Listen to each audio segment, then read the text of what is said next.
देखिए, बड़ी एक इंटरेस्टिंग न्यूज आ रही है दोस्तों। चाइना ने एक ऑफिशियल स्टेटमेंट इशू किया है जिसमें इन्होंने ये कहा है यूएसए को कि आप अपना आउटस्टैंडिंग डेब्ट जो कि यूनाइटेड नेशंस की तरफ है उसको तुरंत पे करिए। हुआ यह है कि 11 मई को यूनाइटेड नेशंस के जो सेक्रेटरी जनरल है एंटोनियो गुटेरेस, उन्होंने एक स्टेटमेंट रिलीज की कि अगर पेंडिंग पैसा जो कि यूनाइटेड नेशंस के पास आना था अलग अलग नेशंस की तरफ से, अगर वो नहीं आता है तो जो दुनिया भर में यूनाइटेड नेशंस के मिशन डिप्लॉयड हैं उनके काम पे इफेक्ट पड़ सकता है। पीस कीपिंग फोर्सेस की सैलरी नहीं जा सकती है, रुक सकती है और यूनाइटेड नेशंस को काम करने में भी प्रॉब्लम आ सकती है।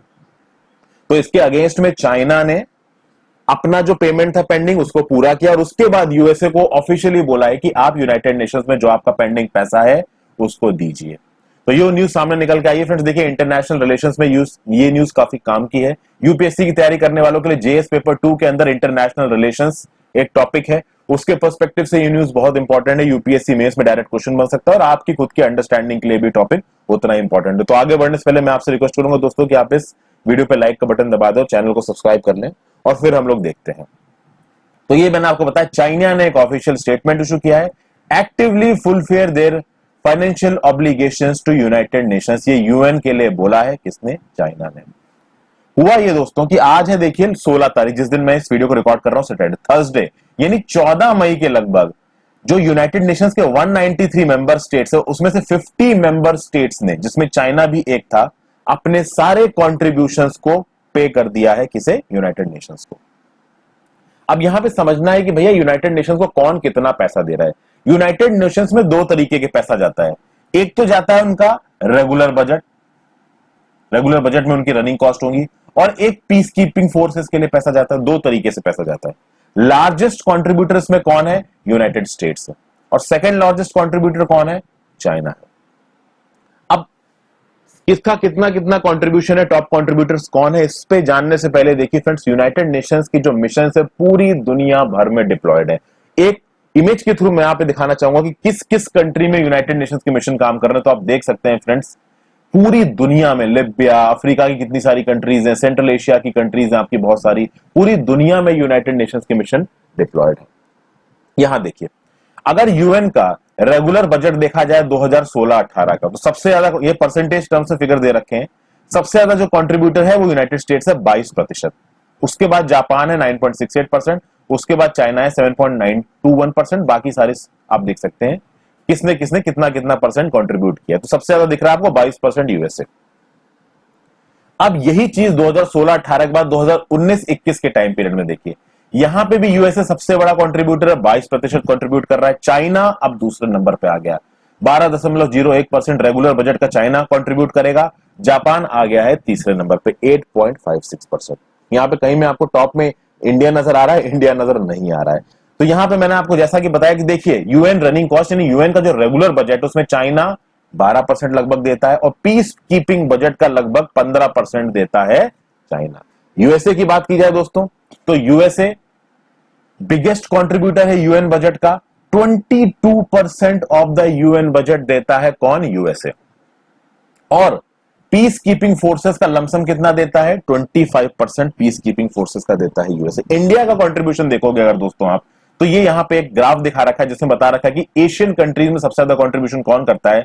तो ये 2016-18 के टाइम का है। ये जापान उसमें सबसे ज्यादा था 9.6%, उसके बाद चाइना, इंडिया का देख लीजिए 0.7%। इंडिया का जो कंट्रीब्यूशन है वो भी कुछ खास बड़ा नहीं है। हाँ, बस चाइना ने जापान को ओवरटेक कर लिया है कंट्रीब्यूशन के मामले में। तो ये चीज आपको क्लियर हुई दोस्तों। अब बात यह है कि जो पीस कीपिंग फोर्सेस में पैसा देता है यूएसए, वो 25% दे रहा है 2017 से। क्यों? ऑफिशियली ये कहा जाता है कि पीस कीपिंग बजट का लगभग 27.89% देना है यूएसए को। पीस कीपिंग बजट क्या होता है? जैसे दुनिया भर में यूनाइटेड नेशंस की पीस कीपिंग फोर्सेस डिप्लॉयड है। अब ये जो पीस कीपिंग फोर्सेस है ये यूनाइटेड नेशंस की ऑफिशियल आर्मी नहीं है। इन पीस कीपिंग फोर्सेस को यूनाइटेड नेशंस ने बोरो किया है। तो पाकिस्तान से एक बहुत हैवी अमाउंट में सोल्जर्स जाते हैं, इंडिया से एक बहुत हैवी अमाउंट में सोल्जर्स जाते हैं, और दुनिया भर की कंट्रीज से सोल्जर्स जाते हैं, और यूनाइटेड नेशंस उनको अपने हिसाब से अलग अलग जगह पे डिप्लॉय करता है और उनको पैसा भी देता है। ये पैसा यूनाइटेड नेशंस के पास कहां से आएगा? तो भाई यूनाइटेड नेशंस का पीस कीपिंग बजट है। उस बजट का 2017 तक 27.89% कौन देता था? यूएसए। यानी यूएसए 22% दे रहा है रेगुलर बजट का, और पीस कीपिंग बजट का दे रहा है 27.89%। 2017 में जो यूएसए की कांग्रेस थी डिसाइड किया कि भैया हम 27.89% ना देके 25% देंगे। तो आप समझ लीजिए कि 2017 से 25%, 27.89% की बजाय 25% दे रहा है यूएसए पीस कीपिंग बजट की वजह से। यानी कि हर साल यूएसए से पीस कीपिंग के फॉर्म में $200 मिलियन कम आ रहा है यूनाइटेड नेशंस के पास। तो ये चीजें दोस्ती आपकी चल रही हैं। तो आप देख सकते हैं कि यूएसए का कंट्रीब्यूशन कितना है। तो फिलहाल के लिए यूएसए कितना कंट्रीब्यूट कर रहा है? 25% of the peace keeping budget contribute कर रहा है कौन? यूएसए। अब 14 मई को जो बातचीत हुई थी उसमें यह बोला गया कि जो टोटल अनपेड असेसमेंट्स हैं यूनाइटेड नेशंस रेगुलर बजट के अंदर और पीस कीपिंग बजट के अंदर, कहा जा रहा है कि जो टोटल यूएन को पैसा मिलना है तो रेगुलर बजट के अंदर मिलना है $1.63 बिलियन और पीस कीपिंग बजट के अंदर मिलना है $2.14 बिलियन और सीधे सीधे चाइना ने यूएसए से बोला कि आपके जो एरियर्स हैं रेगुलर बजट की तरफ है $1.165 बिलियन और पीस कीपिंग बजट की तरफ है $1.332 बिलियन। तो ये चाइना की स्टेटमेंट आई है। अब इस चाइना की स्टेटमेंट के अगेंस्ट में ऑब्वियसली यूएसए का जवाब भी आना है। तो देखिए यूएसए का जवाब क्या आया है। यूएसए ने चाइना से बोला है कि देखिए हमारा जो पीस कीपिंग एरियर है वो है $888 मिलियन। इतना हमको पीस कीपिंग की तरफ अभी और देना है। और यूएसए का यह बोलना है कि देखिए हम जो यूनाइटेड नेशंस में पेमेंट करते हैं वो करते हैं at the end of the year. तो पिछले साल के ईयर के एंड पे हम ऑलरेडी लगभग $726 मिलियन पे कर चुके हैं। अभी के लिए जो हमारा एरियर पीस कीपिंग में है वो है $888 मिलियन। ये यूएसए की तरफ से ऑफिशियल स्टेटमेंट आई है।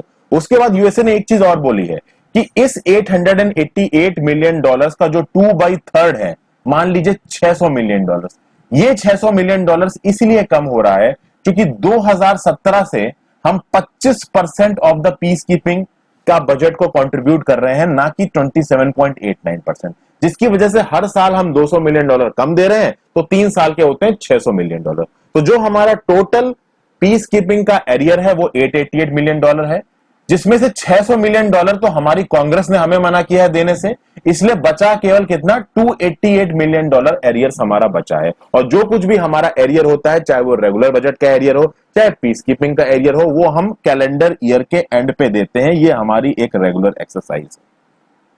अब देखिए यूएसए का जो स्टैंस है फ्रेंड्स, पिछले कई महीनों से, केवल कोरोना के चक्कर की बात नहीं कर रहा हूं, पिछले कई महीनों से यूएस का स्टैंस यूनाइटेड नेशंस की तरफ थोड़ा सा स्ट्रिक्ट रहा है।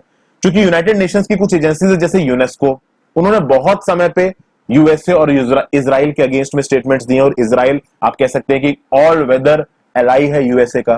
प्लस यूएसए का यह भी बोलना है कि यूनाइटेड नेशंस अब बहुत हद तक दूसरे तरफ, मतलब चाइना या दूसरे नेशंस की तरफदारी करता है और यूएसए के अगेंस्ट कभी कभी इस प्लेटफॉर्म पे बातें कही जाती हैं क्योंकि यूएसए के खुद के बहुत इंपॉर्टेंट इंटरेस्ट इन्वॉल्व हैं।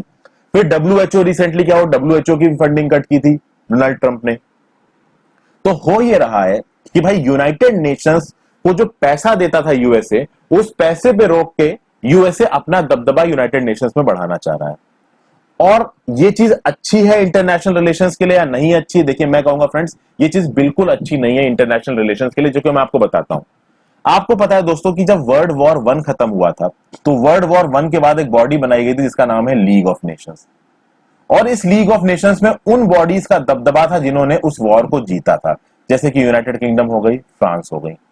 और जो कंट्रीज हारी थी, जर्मनी, इनके ऊपर बहुत एक्स्ट्रा ऑर्डिनरी आप कह सकते हैं कि लॉसेस को, इनके ऊपर extra ordinary fine penalty impose की गई थी। और इस लीग ऑफ नेशंस ने ठीक तरीके से काम नहीं किया, इसीलिए ऐसी कंडीशंस बनी कि आगे सेकेंड वर्ल्ड वॉर छिड़ा। सेकेंड वर्ल्ड वॉर जब खत्म होता है उसके लिए दुनिया भर में पीस को लाने के लिए एक बॉडी बनी है यूनाइटेड नेशंस। और जरूरी है कि यूनाइटेड नेशंस में सब लोग पीसफुल की काम करें।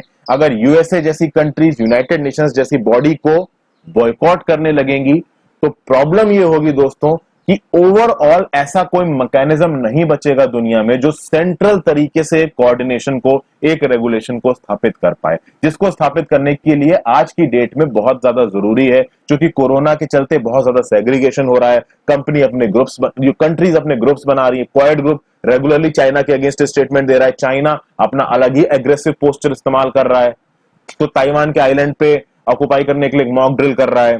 इंडिया के बॉर्डर एरियाज में भी काफी झड़प हुई है, अक्साई चीन वाले इलाके में झड़प हुई है, नाकू ला पास पे झड़प हुई है। तो जरूरी यह है कि इस समय पे यूनाइटेड नेशंस प्रॉपर तरीके से काम करता रहे, इसलिए जिसने जितना जितना पैसा वहां पे कमिट किया है वो पैसा वहां पे जाता रहना चाहिए। तो ये इसका एनालिसिस है फ्रेंड्स मेरी तरफ से। आई होप ये वीडियो आपको पसंद आएगी, और अगर ऐसी वीडियोस आप चाहते हैं मैं बनाऊं तो आप मुझे कमेंट सेक्शन के थ्रू जरूर बताइए, और प्लीज मेरे चैनल को सब्सक्राइब कर लीजिए दोस्तों। Thank you for watching, have a great day.